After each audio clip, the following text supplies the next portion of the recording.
You may have noticed that in the order of service, it says that today's homily comes in two parts. So first, I'm going to tell you some background about my mental illness and tell you a little bit about my journey, my transformation, if you will. And then I'm going to tell you about what I've learned about supporting people with mental health challenges. I'll warn you, it gets a bit dark at times, but I hope you can muster your way through it as I do, or I hope I'll do. I remember, when I was in the most turbulent times of my mental health journey, not long after I was diagnosed with bipolar disorder, I would often spend time outdoors trying to figure out what was going on with me. I remember sitting on the bare dirt in a cornfield on a piece of my father-in-law's farmland. It was late at night, but the moon was full, so I could see my surroundings fairly well. The field had been harvested, and the light brown, dirty, cut-off corn stalks stood straight up in perfect rows. Corn leaves and twisted, shattered pieces of stalk lay in the furrows. The ground was dry and cold. I had a jacket on to protect me from the wind. I was cold, but I was taking in the feel of nature, like a test to discern how alive I really was. I was experiencing what I believed was a mixed episode. My thoughts were grandiose, but I was also depressed. I was thinking of suicide like it was part of a cosmic plan, and I was meant to do it soon. I didn't know exactly when, but I knew that it wasn't time yet. I looked at the stars in the night sky and contemplated the universe. I had a counseling appointment that week, and I told my counselor about my plan. At the end of our session, it was contract time. Now, those of you who have ever told a mental health professional that you were suicidal know about this contract. It's an agreement that you will refrain from harming yourself, at least until the next session. I told her that I didn't think I would because it wasn't time yet, but I couldn't promise her because the time might come between sessions. As you might imagine, she suggested she take me to the hospital. I agreed, but I wanted to drive my own car. She followed me on the 30-minute drive in the dark and helped me check in to Richard Young Hospital. That was one of the darkest times in my journey, but according to my dad, I had been struggling with mental health issues since I was in kindergarten. When I started struggling more with my mental health issues in my 20s, he told me that he had known I was depressed way back then. My mental health issues had a strong genetic component. I would find this out later, but my home life undoubtedly was a strong factor. My dad likely suffered from a mental illness as well, and he seemed to be addicted to rage. I never knew what would set him off, but he would rage for hours. I remember many sleepless nights lying in bed crying. I often seemed to be the target of his rage. Whenever he would take a break from his yelling and screaming, he'd hear me crying, and that would set him off again. "Quit your GD crying," he would growl. But that just made me cry harder. I couldn't control it either. Throughout my childhood, I desperately wished that someone would find out and rescue me.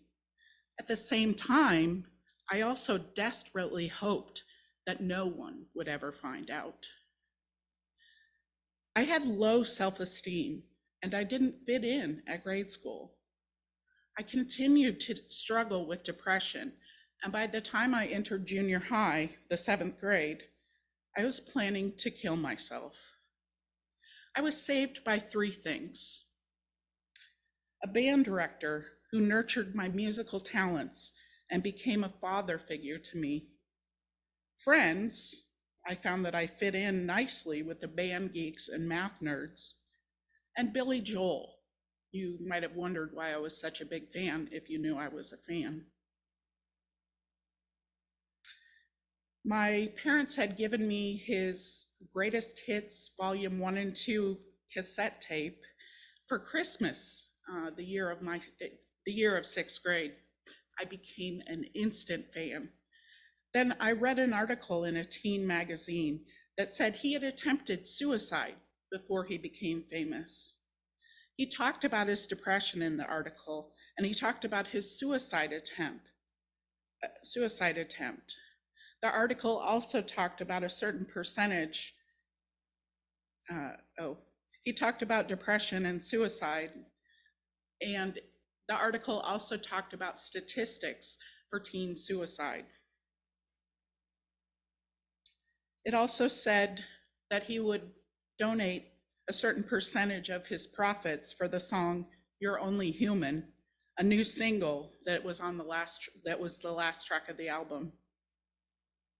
The article also gave stats about teen suicide, and I realized I wasn't alone. I resolved never to contemplate suicide again, a resolve that carried me through high school and into my college years.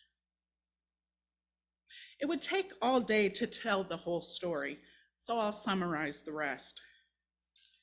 I started to struggle during my senior year in high school. I was hypomanic, I think, and I was suddenly clashing with my teachers. I had been a good student before that. I continued to struggle in college. Then, at the beginning of my 2nd year in college, my mom was diagnosed with cancer. I rushed into an abusive marriage with my boyfriend, who had proposed not long before my mother was diagnosed. We set an early date in hopes that my mom could be there. The wedding was set for May 27th, 1995, but she died that January the 28th. I fell into a deep depression during the final semester before I graduated college. I continued to struggle as the abuse got worse. I had learned that the red flags that were there in the beginning had materialized into all-out abuse. I was so consumed by my grief from the loss of my mother that I hardly noticed the abuse at first. But I finally left my husband in 2006. I'm not sure which came first, my resolve to leave or the hypomanic episode. But if the hypomania helped me leave, great. The episode continued as I started my internship in community counseling, and I started to attend Second Unitarian Church around that time. Some of you were here at that time and may have noticed how I jumped into everything with enthusiasm. My hypomania most certainly led to the internship not being a success, and what goes up must fall down. I struggled with work and my personal life, and I stayed away from Second Unitarian for a while. I continued to struggle. I had been through more med changes than I can count, and at least 5 counselors so far. And I continued to struggle. About 10 years ago, my psych APRN suggested I try a new drug called Latuda, though. It turned out to be a miracle drug for me. I'd found the right combination of meds, and that gave me new hope. The hope I needed to really dive into therapy and work on myself. I had found a great counselor who was helping me get my life together, and I worked hard. I would follow through on her assignments and I would make my own assignments between sessions. I had almost gotten my community counseling degree years before, and I trusted the process. I was working hard. I was getting better. My life was getting better. I was setting goals and following through. I continued my process. My counselor talked me through unhoarding my apartment. It was a disaster zone. I only washed dishes when I absolutely had to. And I had to take showers, though I preferred baths, because I was too embarrassed to let the maintenance workers in. And the slow drain caused a dirty scum to accumulate on the inside of on the inside of the tub. I never cleaned it either. I came to realize, I bought a house after uncluttering my apartment, complete with a fenced-in backyard for my dog and a window over the kitchen sink for me.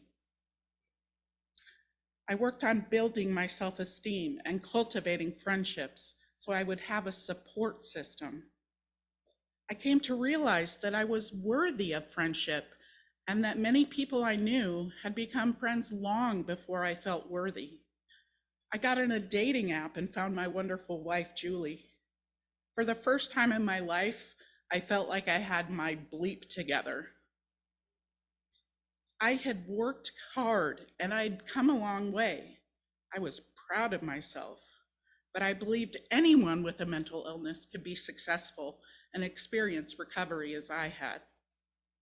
People with bipolar disorder, such as my wife, just needed to have the same attitude I remembered having all along.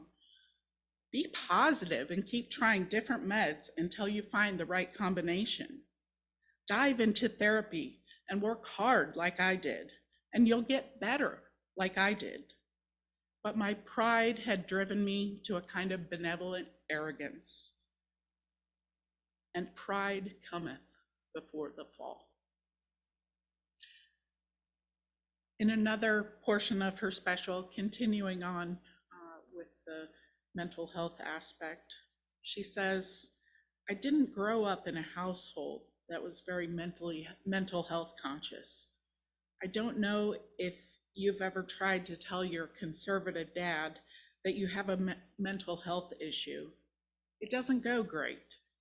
When I was in high school, I was like, Dad, I think I'm depressed. And he was like, you just need some protein. Get a scoop of peanut butter. Tomlinson went on to say, the only mental health advice my dad ever gave me is when I was having panic attacks in high school, and I didn't know what they were, and I was very stressed out. And I was like, I don't know what to do. I don't know what to do. And he goes, all right, I can tell you, all I can tell you is that when you feel like this, get as far away from the people you care about as possible until you feel different, which is advice you give a werewolf. Like, just run into the woods till you're not a monster anymore. Don't let them see you change. They won't accept you for what you truly are.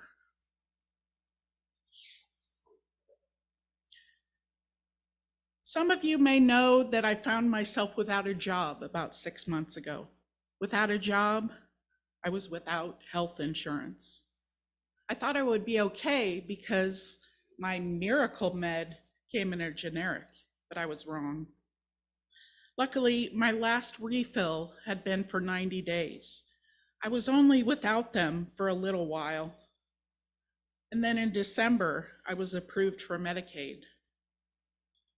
But I couldn't even find the right hoops to jump through to get them to pay for my meds.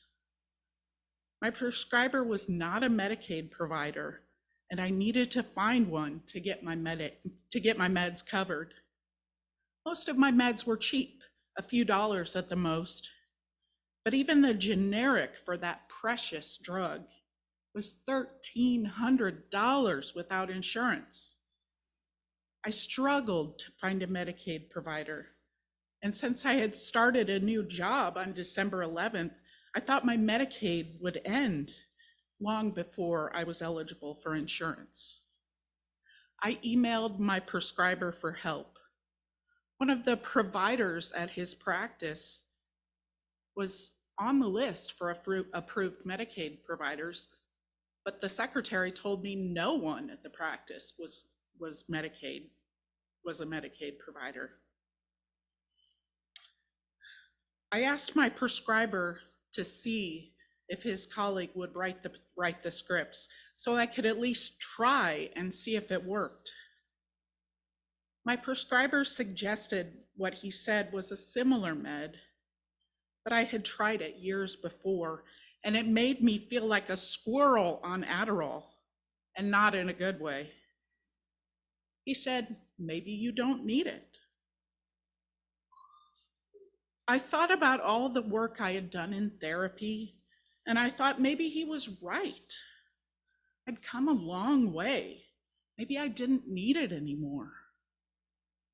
But about 2 weeks in, I was in church, and Carla Bill's stewardship moment reminded me of the first day I entered the sanctuary here at Second Unitarian. I heard her playing her guitar and singing signs. You know, sign, sign, everywhere a sign, blocking out the scenery break in my mind. She was to the part where the person goes into a church and the plate is passed around, and he didn't have any money. So he wrote a note that said, thank you, Lord, for thinking about me. I'm alive and doing fine. And I thought, I'm in the right place. After that stewardship moment, I got up during Joys and Concerns and talked about that day.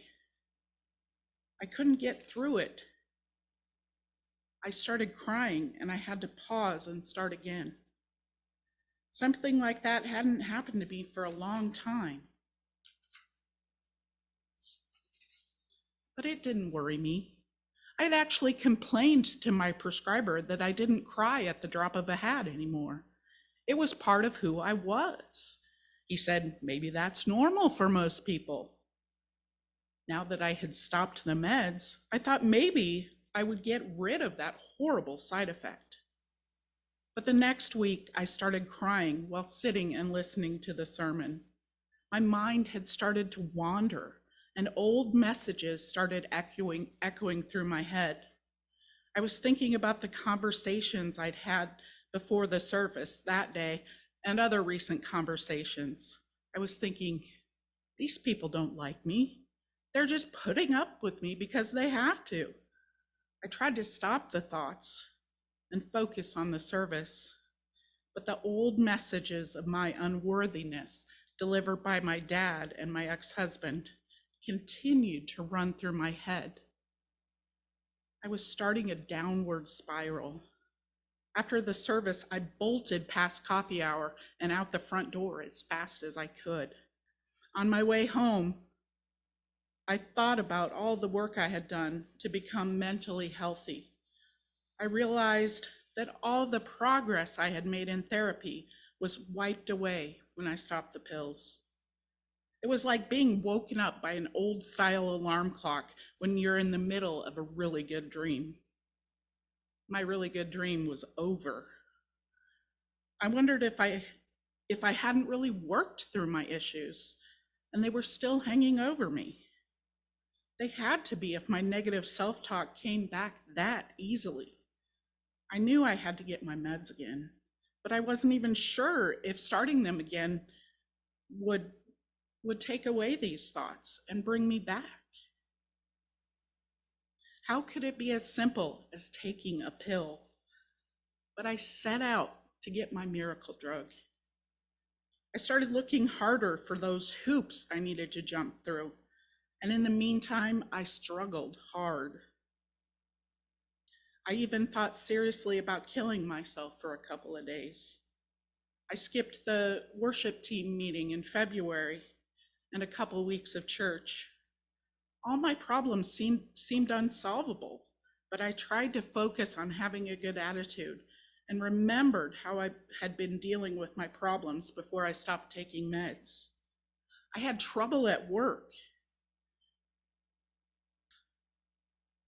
I finally got my meds about a month ago, and within a couple of weeks, I was feeling better, but I was changed. It had been a humbling experience, and I was better for it. I realized that my recovery would not have been possible without middle-class privilege.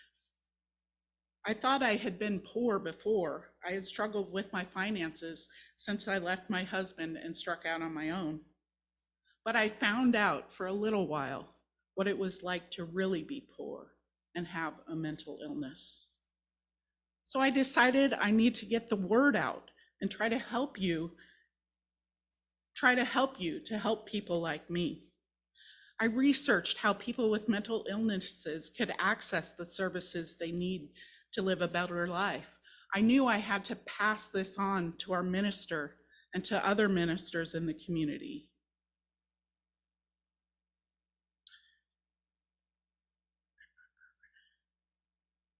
I couldn't easily find how to get to those resources, though. I thought, this is a problem. We need to help these places get the word out. People who need these services need to know about them through avenues such as posters and internet presence and organizations and ministers. But beyond helping people who struggle with mental health issues find those types of resources, we need to find ways to educate other people as well, including people who have health insurance.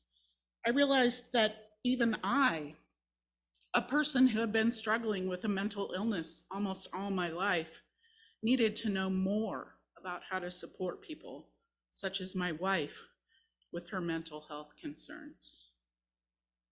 I had been that benevolent, arrogant person trying to solve her problems, but then I became more understanding. I softened my attitude and stopped trying to fix her and just be there for her and try to understand.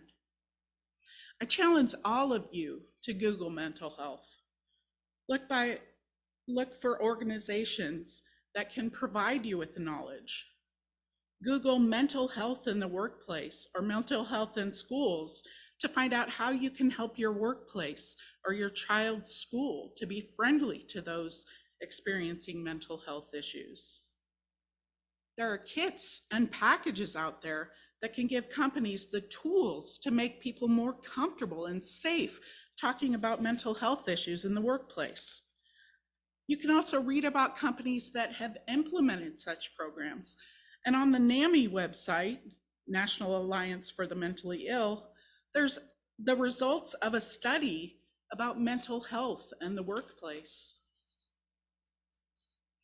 Go to that study, look at it. You'll learn something. Do you know the warning signs of suicide in teens or the symptoms of mental illness? What do you know? Do you know how to reach out to your children, a coworker, a friend, if you saw these things happening to them? As a church that prides itself on striving for that beloved community on the horizon, we need to include all of that beloved community.